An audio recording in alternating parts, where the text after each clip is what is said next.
Hello, fellow Rosarians. Thank you for joining me today. As you can see, it's pretty windy, and I thought that I'd sit here by my windsock, so we'll see how many times I can get hit in the head with that. And if that's not distraction enough, look at this new umbrella trellis that I bought that is a little bit off kilter. I reached out to the company because I'm really excited to use umbrella trellises, and they told me that I'm doing something wrong if it looks uneven. So we will talk about that in another video. But for today, let's talk about Antique Rose Emporium. Oh, these are nice heavy boxes. As you know, Antique Rose Emporium was sold to a new family, and so I thought that it would be fun to do an unboxing and see if everything is as we've expected. You know that we've done unboxings in the past from Antique Emporium, and they sell 2-gallon potted own root roses. So I'm expecting, I think, 4 roses today. It is March, and so what am I doing with these? Am I putting them right in the ground? No, because our evening temperatures are still getting around to the high 30s, low 40s, and we have to expect when you get potted roses that they're used to being in a greenhouse that's nice and warm and toasty, and I just don't want to shock them. So I'm not going to actually even leave them outside. They're going into my garage, and I'm going to, during the day while it's nicer temperatures, I'll probably open the garage doors, let them get some air, maybe a little bit of sun, but we want to harden these off too, which means you do that for all new babies that you get that are potted. These leaves are not used to the sun. They're used to being in a greenhouse, but we don't want them to get sunburned. So they've really sealed this up. I think the best way to get into this is to break the sides down. So to harden it off, we actually, we started off in a shady location when it's time to plant them with dappled sun. And then we're going to slowly get them used to being in a sunny spot a couple of hours a day, and gently increase that a little bit each day, and make sure that you don't see any detriment to the leaves. And as soon as you've been doing that for about a week, a little bit more each day of being in the sun, then they can go and sit in their full location, full sun, for a couple days, keep watching them, and then go ahead and put them in the ground. So that's called hardening in your rose. Oh, this is a nice, big, heavy rose. Wow, they really watered it well for shipment. So whatever I paid here for shipping, I'll let you know in a second. It's totally worth it because of the weight of these roses. The canes on these are really a nice size, larger than I remember in the past. So let me show you here. Each one of these canes is a good, 2 pencil size widths. So a really nice mature rose. This is Gypsy Sue. I'll tell you about that in a minute. They have newspaper here keeping it moist. It is moist in the potting soil. And so what do? As a refresher, when we are opening a potted rose, we just want to make sure that it's moist, that it stayed moist for shipment, because you don't want them to dry out. You want to make sure that if it has leaves, that they're green.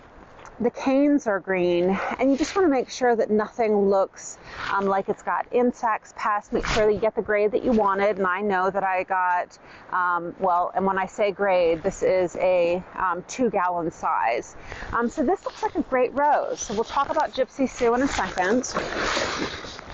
Oh, this next one is Pearled Ore, and we'll talk about this one. Let me take off the bag.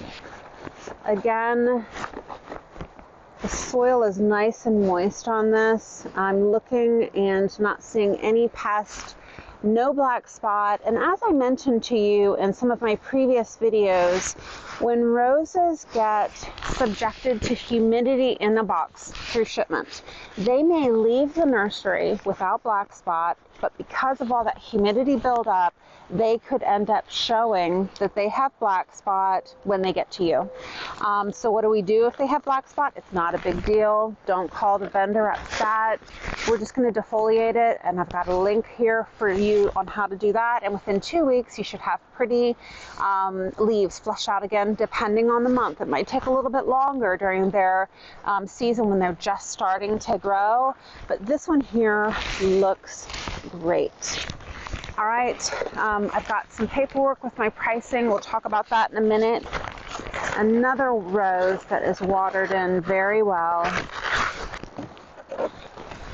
This is Ice Cap, and I bought Ice Cap after asking for recommendations of what everybody's favorite, hardiest roses are.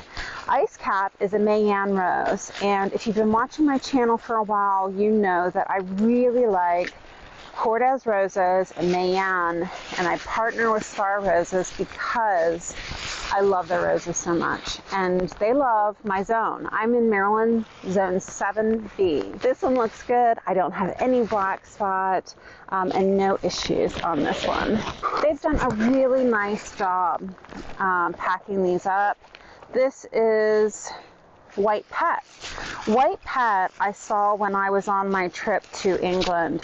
At Cofton Court, they had White Pet at the entrance, and there must have been flanking the door. I'll put the picture up. I want to say, gosh, maybe 40 on each side, and that was the only thing they had in the front of the house.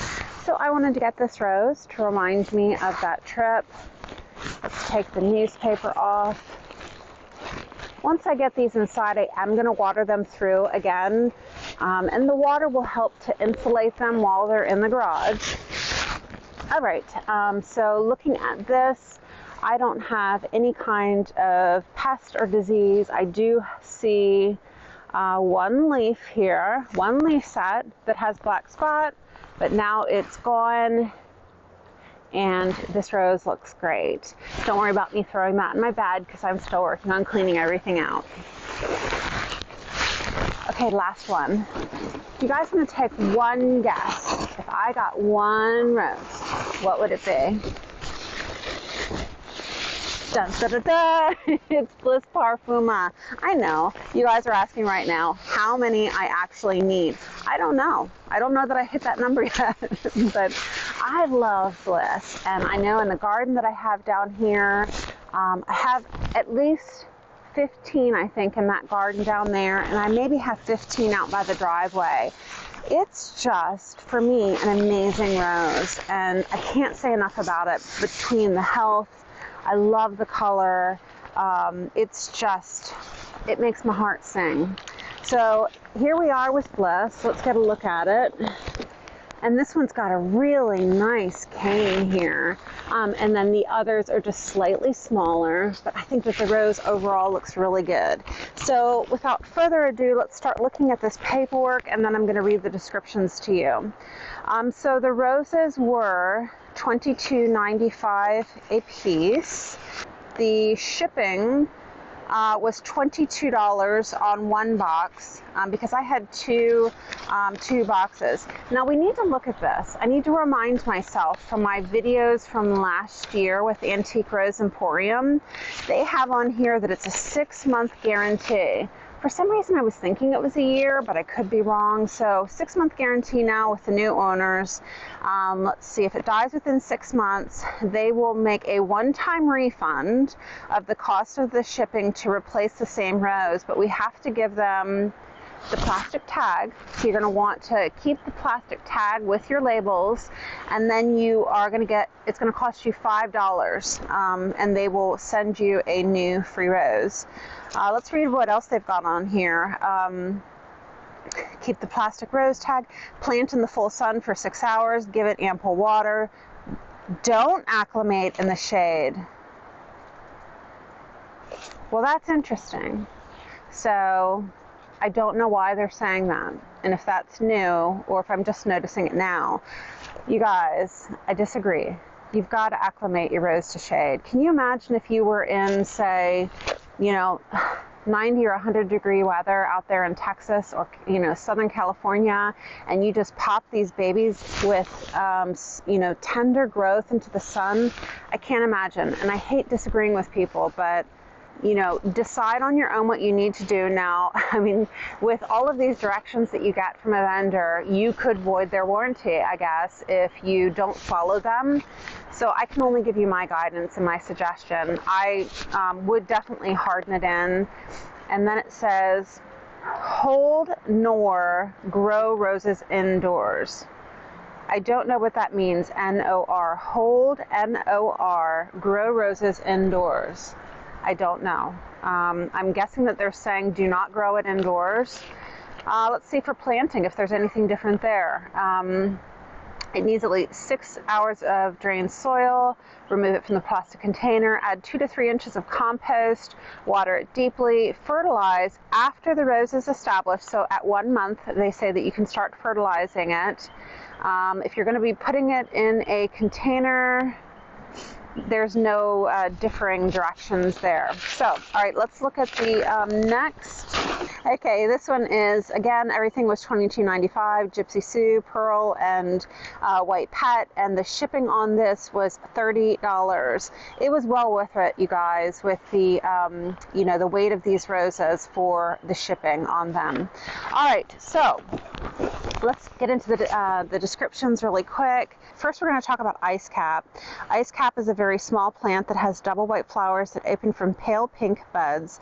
The shrub is heavy with foliage, compact in size, and usually very full of flowers.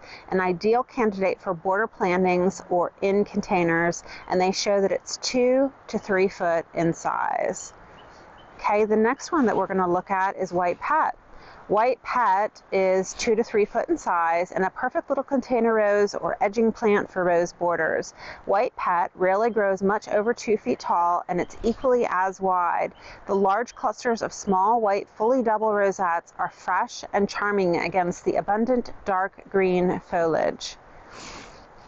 Pearl d'Or. I have wanted this rose for a really long time. Look at those pretty petals. They're just very unique, and it's going to grow 3 to 4 feet. This dainty little rose has a powerful perfume that can scent an entire room. Pearl d'Or has buds that are similar to Cecil Brunner and changes from nearly orange to golden pink as they unfold into small clusters. The silky petals curl back neatly upon opening into a delicate pom-pom shape. The foliage is a soft apple green, healthy, and a full plant that is seldom out of bloom. Now, Gypsy Sue, I shared with you all last year. I liked it so much that I bought another one. That rose bloom reminds me so much of Bliss Parfuma. It's a very vigorous, upright shrub that will grow to 6 feet. So this is going to be one that you're going to want at the back of the border. Her vigor is in contrast to the delicate tea-like flowers of the soft tones of apricot. The flowers are very double and fragrant, and this rose is named after a benefactor of the Reeves Reed Arboretum. And so finally, you know, Bliss Parfuma. I don't even need to look at this. Bliss Parfuma for us is such a healthy rose. It's Cortez, and it's in their Parfuma collection, so it's highly petaled, highly perfumed. It has a beautiful apricot color like Gypsy Sue that I just shared with you. Really nice wide blooms, and for me it actually grows closer to 4 foot tall and maybe 4 foot wide. It's just a beautiful shrub that I can't recommend highly enough. It is amazing. So I really hope that you enjoyed this boxing from Antique Rose Emporium, and I will see you in the next one.